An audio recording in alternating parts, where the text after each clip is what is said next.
Welcome to the Play Typer Guy podcast. I'm Stephen Robinson. Joining me is my friend Raven Snook. How are you, Raven? I'm good. I put on morning makeup for you.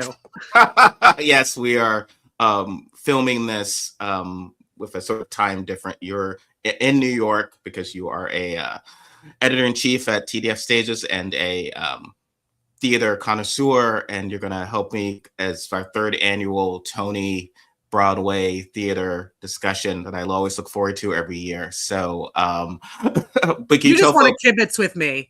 This has nothing to do with actually giving people information. Yes, that's true. But before you start, could you tell folks more, kind of fully what you do? I've been writing about theater since I was a teenager, actually, writing reviews at the Village Voice, which sort of exists. I don't even know what to call it now. And currently I'm a contributing critic at Time Out New York, covering mostly off Broadway, once in a while Broadway. And then at TDF, which is the Theater Development Fund, we're known, I think most people know us because we run the TKTS booth in Times Square, the half-price ticket booth, but we also have lots of programs. We're a nonprofit, and we're dedicated to expanding audiences and bringing people to the theater to show them that it really is for everyone. And I work there as the editor-in-chief of TDF Stages, which is our culture blog, but I'm also the digital services manager. So I do I sort of run the website, make sure the words are right and that it functions. So if you have complaints, come to me. Well, I am a long-time fan of your work, and I was reading one article of yours recently that I think is a good start to this. It was about the latest Rocky Horror show revival. It's you and me. We're both big fans of Rocky Horror. We'll kind of go into why. But I recall when the Tony Awards were announced, it was like a sweep of Rocky Horror somehow, and I remember contacting you and just sort of, well, what happened? What's going on? Can you explain, as you explained to me, and I state this, and again, I have not obviously seen the show. You can tell us what you thought of the show. I've had some mixed experiences with live production since I saw the 2000 version, but I was surprised that it did as well as it relatively. Well, I'm going to start by saying it is a good production. I have a 40 plus year history with Rocky Horror, not just the movie, but I worked marketing on the 2000 revival.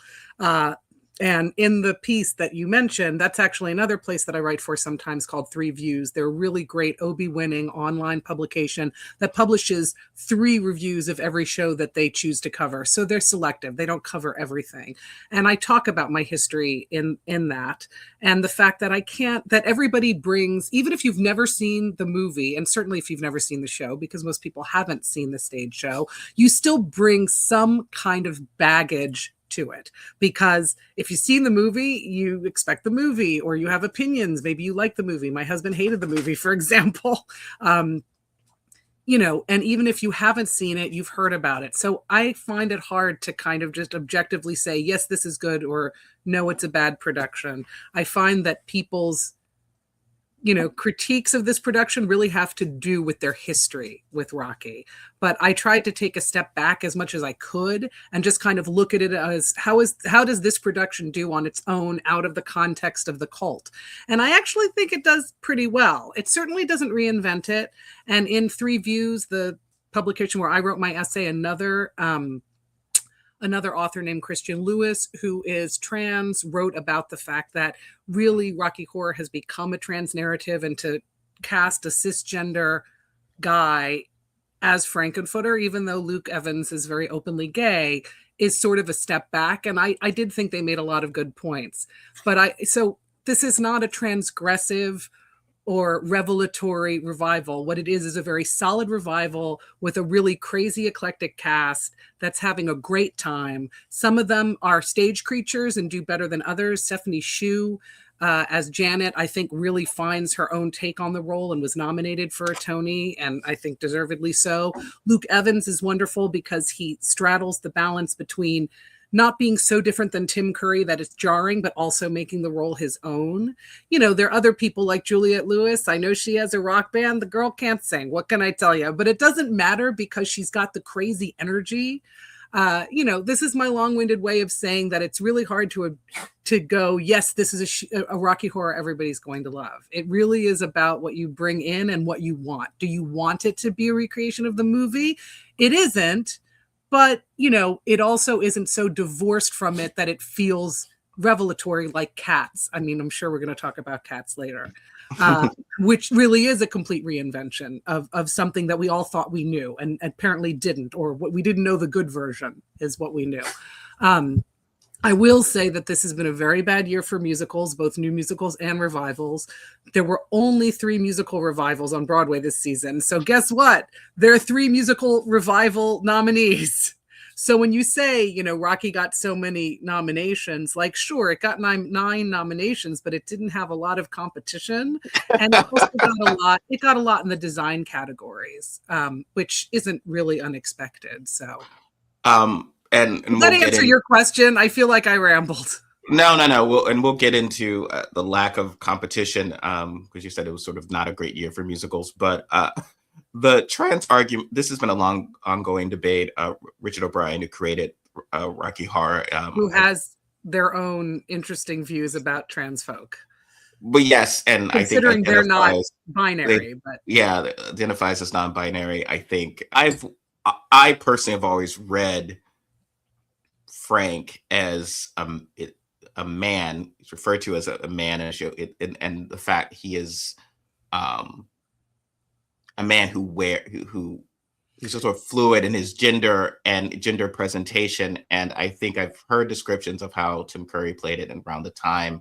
And this is, you know, obviously queer publications of the late 80s were saying this, but that part of what's important to get was that Tim was sort of playing it as kind of, I will not use the slur, obviously, but as a slur for gay men, but that slur Clint Eastwood. So it's sort of like he was playing it very masculine in his way, but, you know, and not always, but like it is, I think when it's been presented as Frank is a trans woman in a weird way, or that's sometimes not particularly, I don't know if that works, but I know that's a long-standing debate. I obviously respect that debate. I think it also speaks to something of like it's a 50-year old piece. As hard as you said to make it as revelatory, as transgressive as it once was.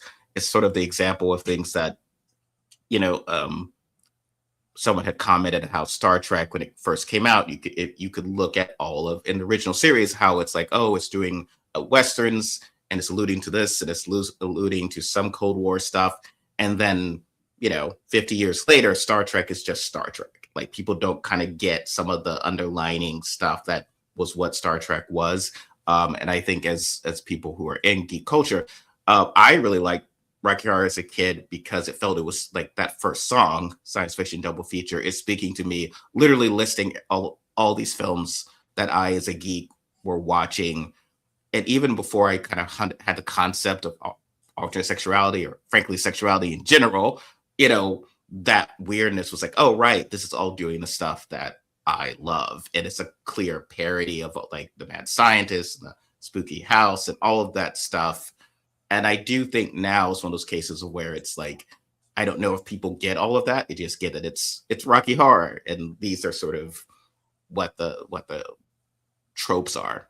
Well, so as you said, it was 50 years ago. It was also the time of glam rock. It was also the time of androgyny. I don't really think of Tim Curry's Frank as masculine. I certainly don't think of him as a trans woman either. I'm saying him. And I think, you know, he says, I'm a sweet transvestite from Transylvania. If we go right by the text, he's not trans. But we did not understand gender the way we do now. And or, you know, at least not societally. I'm not saying there weren't individual people. I mean, certainly there were trans women then. And when, oh my God, Laverne, I was going to say Lorraine. Laverne Cox was cast. in Rocky on Fox, which I did not like that version, and No. no slight on her. But I remember thinking at the time, like, wait, this is very confusing. I don't understand. The whole point is that Frank is androgynous and Laverne's a woman. Like, she's not androgynous to me. But my thinking has evolved. I really do encourage people to go to 3 Views. It's just the number 3views.com and read Christian Lewis's essay.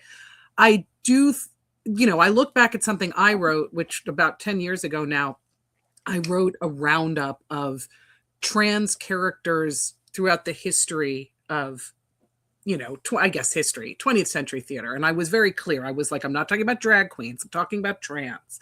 And in that, the first person I talked about was Jackie Curtis, who did tons of stuff downtown and is name checked in various songs and pop culture.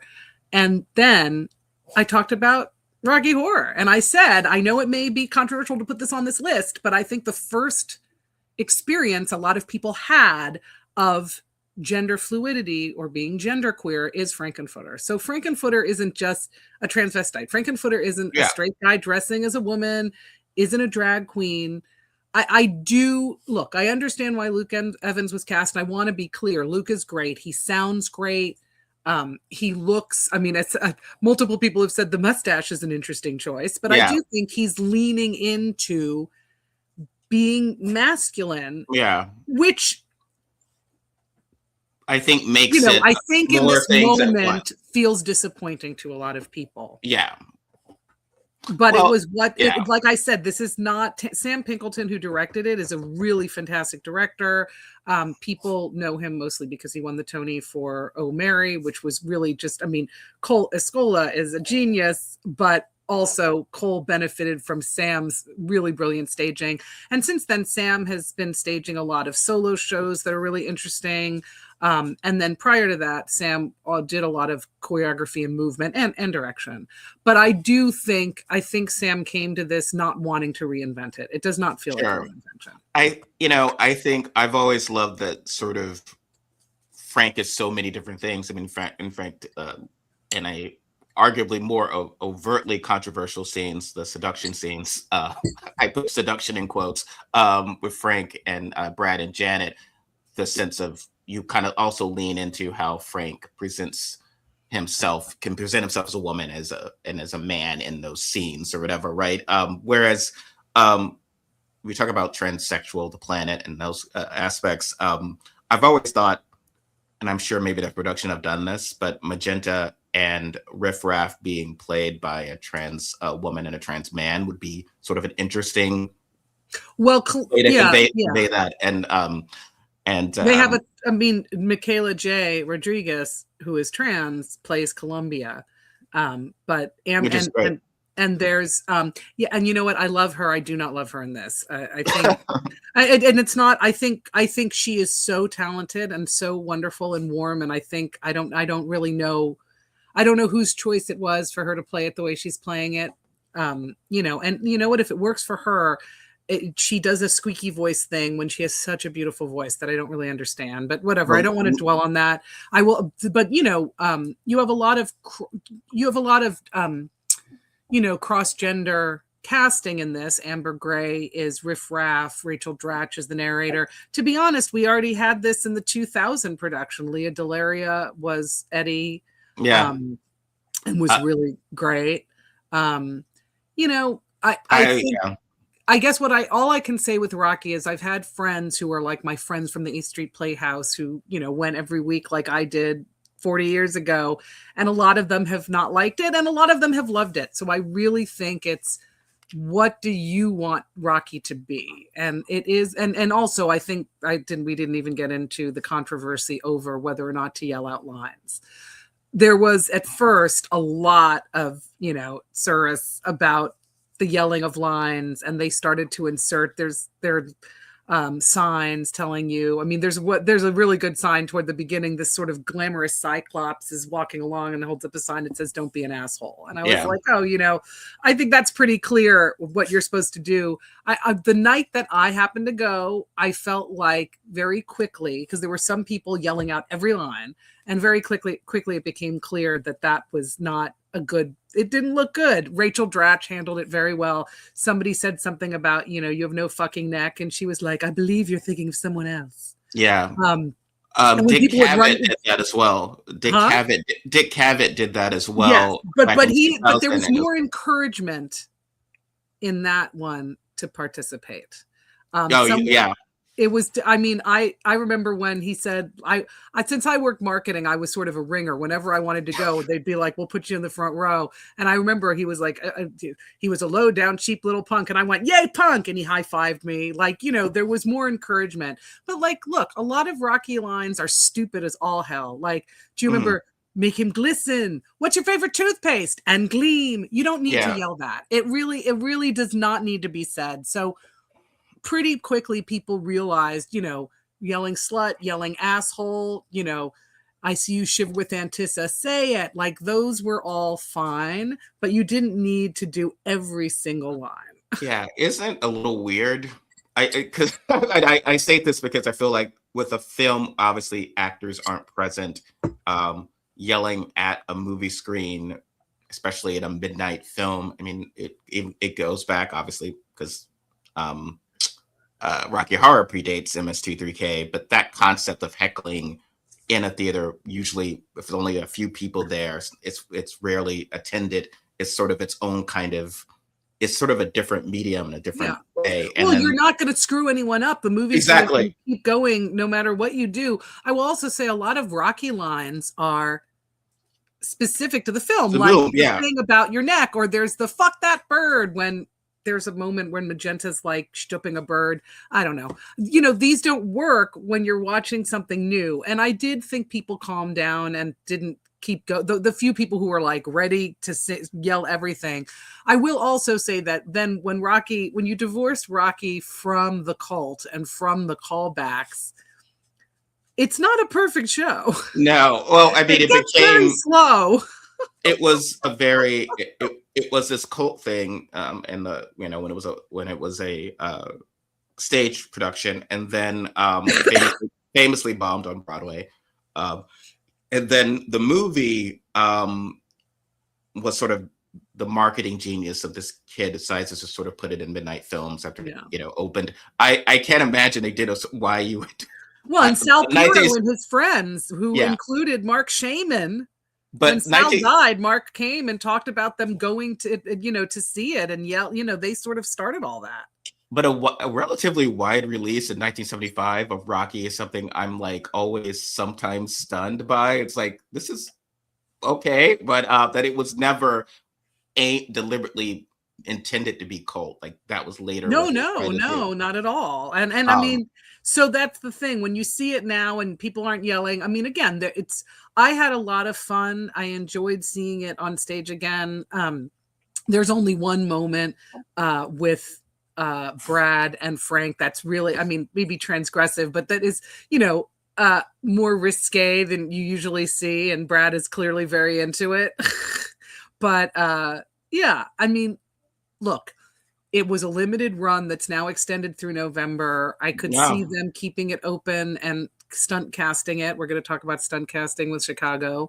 And one thing I would love to see, which I know we're not going to see, but I had heard a rumor and it was recently confirmed in Michael Musto's column that Adam Lambert had been offered the role. Which I was seeing Adam Lambert in Cabaret, even that awful, terrible revival that was so misguided, he almost made it okay. And I would love to see him on stage and anything he wants to do. And I think he would have been an incredible Frankenfooter, but he said no. He's like, nope, not touching that. He is, and he's that sort of performer. Again, it's like you mentioned glam rock, not to get too far afield in this, but there is that context of Frankenfurter in the 70s specifically. And there's a lot going on. We say it's not a perfect show, and I could see that, but there's a lot of subtext to it that I think sometimes gets lost. Like obviously the conflict between the 50s, which then was only like a generation past. So true. And the sexual revolution. Music, but then 70s music from Frank, and the stuff we would see like with Bowie, and then later like that, a lot of that England was already sort of doing. and then the kind of the line from Tim Curry's Frank to even what we see with like with Prince and Rod Stewart, and like just the sense of that type of gender fluidity and Freddie Mercury in some ways. Exactly. And that's why Adam Lambert would have been so exciting. I mean, he is a rock singer. But, yeah, exactly. He's a rock singer of that time, and I get why he would not want to do it. But yeah, as I said, he would have been. I thought. He wasn't totally clear, but I got the vibe. He was just like, "Yeah, I'm not touching that part." Well, and he's working on something else. And there's some cases where it's just a little too. It's just it's too obvious. Like we would think it's great, but if you're someone who you're trying to do something, you're like, I don't want to, But I don't know his reasonings. But why? So why do you think this has been a tough year for musicals? Because I had joked, I was like, well, I bet there's some shows from the past season that were kind of like, why did I open that? Why did I wait a year? Look, I think, I wrote down some notes just so I could collect my thoughts. But, last fall, the New York Times did an article, and it was literally called like musicals are in trouble. And the fact is, expensive have gone. So plays, except for Harry Potter, don't run for years on Broadway. They're all limited runs. Some of them are through nonprofits that have a season, so they've got to like get it out to get something else in. If a nonprofit has a show that does very well, for example, Appropriate was at Second Stage, it did very well, then they transferred it to another theater for, to do a little bit more. But plays don't run for years. Musicals do. So I think producers, they wanted to create another Wicked, another Lion King, another Hamilton, something that was going to sort of be this export that became a worldwide phenomenon. But it costs so much to put on musicals compared to plays. And that has just skyrocketed since the pandemic. So you've got skyrocketing costs in terms of, just the actual building of costumes and sets, and then the skyrocketing rent. And then you've got skyrocketing ticket prices, and you've already got an audience that's dwindling. And now they're looking at the prices and saying, I'm not going to pay that. So trying to turn a profit with a musical is really next to impossible. There've been, I forget how many they said, but it was a handful in the past decade that have turned a profit. Mm-hmm. So, that's going to impact how many musicals are put on. And musical revivals generally have not done as well. Just a revival, even when it's, Gypsy with Audra McDonald's a good example. It got absolutely rapturous reviews, and within a few months you could get a cheap ticket. Revivals are always a harder sell, unless it's Chicago. Chicago's different. There's always going to be an anomaly, right? But it's the new musicals that play for years and years and years and years and years. So that's part of it, or that's a big part of it. So what you've had is producers have been like, well, how do we make money? And what made money was limited runs of plays with huge stars like George Clooney in Good Night and Good Luck, which made its money back. Like Othello with Denzel Washington, Jake Gyllenhaal, which made its money back. The Othello was lambasted. Everyone said it was terrible, and it was terrible. It was awful, but it made its money back. So it was review proof. So this season, it's not surprising that we've seen the same trend. But while Keanu Reeves and Alex Winter, which also Waiting for Godot, also didn't get good reviews, although I kind of enjoyed it. I will defend my enjoyment of it. That made its money back. But this spring, Adrian Brody making his Broadway debut in The Fear of 13, which did very well in London, and John Bernthal and Eban, I can never say his name, Moss Bachrach, I'm killing your name, sir, in Dog Day Afternoon, are duds. They can't give the tickets away. So even that reasoning of, well, I'm going to put a big star in a limited run play, we're seeing that doesn't always work. Mm-hmm. Sorry, did I go off topic? No, well, we were talking about musicals, so if you'll bear with my we'll go back to musicals. But I'm just saying, like, that's why people are now turning to doing plays and not musicals. No. I think this is all very important to kind of comprehend and understand. And just what I was saying, bear with me, was more of like, my inexperience, we're around the same age, of just what musicals were. And we talk about what Broadway and like tour, what the idea that this wasn't profitable seems kind of strange. I mean, my experience, I remember obviously growing up in Greenville, South Carolina, and we didn't fly off to New York to see musicals. My concept of musicals were what I could watch on AMC, that type of thing, right? Old classic movie musicals. The first show I saw was Cats for a field trip in 1987. And I joked that was enough, right? It's theater. Like, there's stuff happening, no matter how bad it is. Like, as a 13-year-old, I'm like, oh my God, this is amazing. There are people doing this stuff on stage, even though I think at the time I wanted to see Debbie Allen in Sweet Charity, but of course a Greenville, South Carolina Honors Society trip was not going to. I think the teacher was like, what do you thought? No, we're seeing Cats. It's like, no, Sweet Charity, but it's Debbie Allen. It's like, what are you talking about? This is about sex. She did not say sex workers. It's 1987. This is about she's a dancer. She's a hall what do they call them? She's a dancer. So it's coming up in June, 30 years since I moved to New York. One of my first jobs there, I was working at the front of house. Front of house means I was selling programs and stuff like that. It was a great job for a writer because I could write during the show. If you're not someone like me who would go and watch the show, but other people were doing other things. You could also leave and go back when over to the Virgin Megastore and listen to music. I remember doing that as well. But I worked at everything that doesn't exist anymore. Exactly. That's Virgin Megastore. What is that? My 20s is about stuff that go get a supersized fry for $2 because I didn't have much money, and then go listen to music at Virgin Megastore. But so this is Victor Victoria with Julie Andrews, and I've written about how it was she could have printed money doing almost like Mary Poppins again, right? But she did a slight, obviously, a show that a lot of people would come in being, some of the tourists would go, "What is this?" It was like, I remember always complaining to me as if I love that movie as a kid. I love the movie, and I was always unaware of the movie.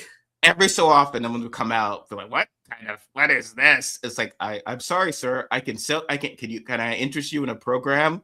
I can't talk to Julie about this and her choices. But my point with that was, I remember seeing this and being blown away in the sense of the spectacle, right? Yeah, all these people dancing, the cast, this wonderful special effect, and the hotel would come out and open, and the two different bedrooms, and incredibly expensive, right? And Julie Andrews in stunt casting, but also a major movie. So all of this is happening. Well, but she did the role originally. I don't consider that stunt casting. Exactly. She's not a movie. I mean, Blake Edwards made it for her. Yeah, it's made for her. It's not stunt casting, but she's a movie star. Raquel Welch in it was stunt casting. Yes, I was still working there when she came. She refused to tape herself, so she would come out as with Victor. Big boobs. Yes, and apparently she told the producers, "They're here to see my bazooms." You know what, though? Something I remember about her performance that really surprised me was that, look, she wasn't much of a singer or a dancer, but something about her physicality, despite the boobs, was very masculine. And I remember being like, that's interesting, because Julie is very sort of like thin and delicate. And I thought Welch did a good job feeling manly, which was cool. Yeah. Despite the boobs. I love boobs. I love boobs. I'm all for boobs. So also in 1996, Chicago, the revival of the 1975 original production with Jerry Orbach. And initially I want to mention that, and people are often surprised. This, as they get younger, they're surprised the Law and Order guy. Wait, stop. Not Jerry Orbach. James Naughton. No, 1975. Oh, 1975. Sorry. I was like, wait, what? So people are often surprised that he was a song, but yes, it was Jerry Orbach, Gwen Verdon, Chita Rivera. And so Fantastics. He was in the Fantastics. He's wonderful. A friend of mine who's I saw him in 42nd Street. Yes. doing that line about musical theater, the most glorious words in the English language. Weren't we, when we worked together someplace years ago, Someplace. didn't we once comment of how we wanted the musical episode because it was Jerry Orbach and Jesse L. Martin at one point, and we're like, come on, why can't these cops? We should have the musical. I think Cop Rock precluded that from ever happening. Cop Rock had exploited, but there were other, like Buffy had. It was around when Buffy did a music. Yeah. Like people were starting to do musical episodes. Scrubs did one. Yeah. So it's like, okay, come on, we got to get this. But anyway, so Chicago again. This one was with BB Newirth, James Naughton, Anne Ranking, who did sort of the choreography in the style of Bob Fosse. That had premiered at Encores, and it was a very stripped down version. I think it was kind of par for the course for Encores, but they maintained that for the stage. And I've had friends who had loved the original, and of course were reviled, that this. I mean, they're just in black leotards, and there's no set. There's no set. It's and the vaudeville aspect is kind of removed, and all of that, but it obviously worked. It was tremendous, and it's still playing today. What's your thoughts on the revival and how it has endured, and perhaps why it still endures? I mean, look, I didn't see the original. I was alive, but I was 4. I think that this was the first musical that Encores transferred to Broadway, I believe. I mean, it hadn't been around very long at that point. Did we say what Encores is? That it's a series that New York City Center does every year it was supposed to be sort of undersung or forgotten musicals, and they give them a concert staging, often with people holding scripts. That sort of evolved over the years, both the kinds of material they do. I mean, they did Into the Woods, which isn't exactly an undersung musical, but anyway, it gives people a chance often to see musicals that they would never see again. And Chicago just was such a hit right away that they transferred it. And, it won Tonys for BB Newirth, who was Velma, and for Anne Ranking, not for her performance as Roxy, but for her, reconstituted Bob Fosse choreography. But the fact is, it was the show, the Candor and Ebb show, and that stripped down concept that people were responding to. It wasn't the kind of musical where once the stars left, it lost its luster. And they have been absolutely brilliant in their stunt casting. And I say stunt casting as opposed to star casting or celebrity casting, because what Chicago does, and I'm going to give a recent example that was, they put somebody in it named Whitney Levitt. I've never heard of this person in my life. She did gangbusters. I mean, I think they set records. Now, part of that is because the ticket prices are higher than ever, but part of it was that she got butts and seats. She's from The Secret Lives of Mormon Wives, and So You Think You Can Dance. I mean, who knew? But people wanted to see her, and these are people who probably had never seen Chicago. These aren't theater lovers. These are people who are her fans, and they've been really, really smart at picking people who, they do what they need to do. Like, are they giving Tony caliber performances? Probably not, but they're able to get through it, and people want to see them. And this is how you expand audiences, right? This is how, you talked about seeing Cats, which maybe later in life you would have felt differently about it, but you want that first experience at the theater to be something that's very exciting for somebody so that they'll come back. And seeing somebody like Whitney Levitt, if they're a fan, like, that's exciting for them. I went back to see it. It wasn't recently, but it was post-pandemic. Pamela Anderson did Roxy. I was like, I've got to see Pamela Anderson do this. And it's not because I thought she was going to be so great. It was just the marriage of Pamela Anderson, who's had such a crazy career and persona in terms of the sex tape and all the stuff, playing Roxy. I had to see that synergy. And it was, was she amazing? No. Was it amazing to see? Yes. I had such a good time. And, it holds up because it is so stripped down. That also keeps expenses low. And I even saw it. This was crazy. So it's become, when I talked about musicals that get exported and become like international phenomenons, I actually saw, there's a Japanese troupe called the Takarazuka troupe, that it's an all women troupe, and they do musicals. And there are 2 tracks. You are either trained to play female parts or trained to play male parts. And that's something like you start training at as a teen. And so they did Chicago, like this Chicago, the stripped down Chicago, this exact production in Japanese. They brought it over to Lincoln Center. I reviewed it. It had, it had titles. And it was incredible. Just the fact that this particular production was exported even to Japan like this. I mean, it really speaks to the fact that, I said that revivals don't tend to play very long, but this revival, I mean, it's the longest running American musical, I believe. Yeah. And it's got to be the longest running revival. You talked about Gypsy, and obviously we both adore it. We're theater people.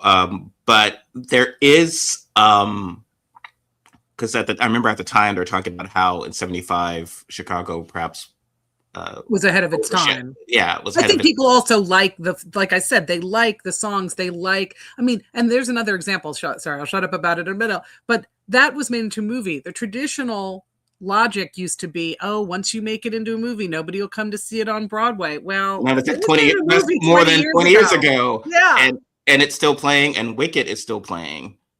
And Wicked's doing better than ever. Yeah, and that defies all logic. Before it was like, oh, it's going to be a movie now. They're going to go see the movie. Why would any tourist spend But I think that's money the whole point, right? Like theater needs to think of itself and position itself, and I think it's trying to, as an alternative. We are so screen addicted and screen swamped, and it really is like this is the actual in-person experience that you're never going to get on a screen. But I think, to my point, I think Gypsy, and there are other things that have been that you find. I mean, obviously Rocky Horror. It's tough for it to still say something that seems to like have been written today. And Chicago, this whole sense of celebrity, the sort of clear cynicism of the period, of the piece rather, it just seems like it could be today, like always. And I think that it was kind of like OJ was obviously in people's mind fresh when it came out, the idea of like getting away with murder. But here, the sort of being the influencer, like I don't have much, I don't have much talent, but I'm going to, through sheer force of will and my homicidal tendencies, I'm going to be a big star. Like this, it just seems to be.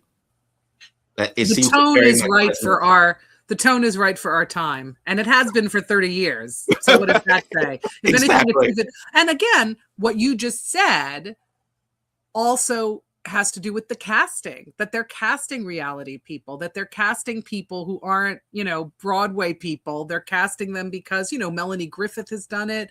I mean, I honestly, I lose track of who's doing it, and they'll alternate them. You'll have somebody like Charlotte D'Amboise, who is a big Broadway person, going in, and then she'll leave, and then they'll get a reality person. All right. So we're going to wind up part 1 of this, and then we're going to leap into part 2, because I'd love to hear your thoughts about what's been nominated this in this season in general, and what should. And so this has been part 1. Thanks everyone for listening, watching, and join us next time for part 2. And